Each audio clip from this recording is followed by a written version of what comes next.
Took 7 years from the time the Montana Innocence Project first took a look at this case until today's developments. You can imagine it's been an exciting day for the lawyers who didn't give up. Jill Valley continues to track the story and has their response tonight. And this never ever gets old. It's as exciting now as it was on our first exoneration. One of our attorneys who worked with us, who's Larry Gent from Bozeman, told me today that in his entire legal career, this is the most gratifying result he's ever seen. And it's really hard to disagree with that.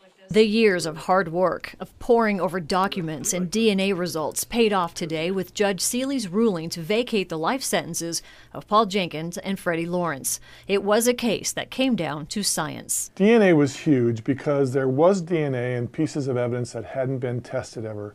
It was a long, long time ago, 25 years ago or so. It had never been tested, so we were hopeful that the results were going to exclude our clients, and which they did. But we also uncovered in our investigation new evidence of innocence that had never been presented to a jury, and the person that matched on the DNA hit had confessed to this crime to family members, and we presented that as well. The Montana legislature passed an enhanced post-DNA conviction statute in 2015 that expanded the rule of law about forensic testing after a conviction. The Montana Innocence Project believes this could be the first case of its kind to use the new law. DNA is probably my favorite kind of forensic science to work with, mainly because it's so definitive.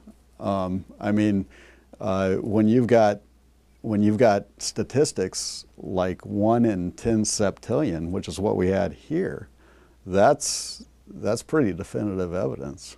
The ruling today means Jenkins and Lawrence can no longer be in prison, so as soon as possible they'll be released from prison custody and likely transported to the Lewis and Clark County Jail until the state and lawyers negotiate what is next in the case.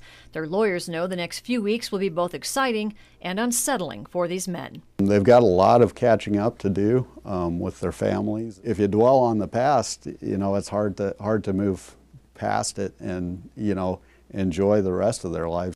In Missoula, Jill Valley, MTN News.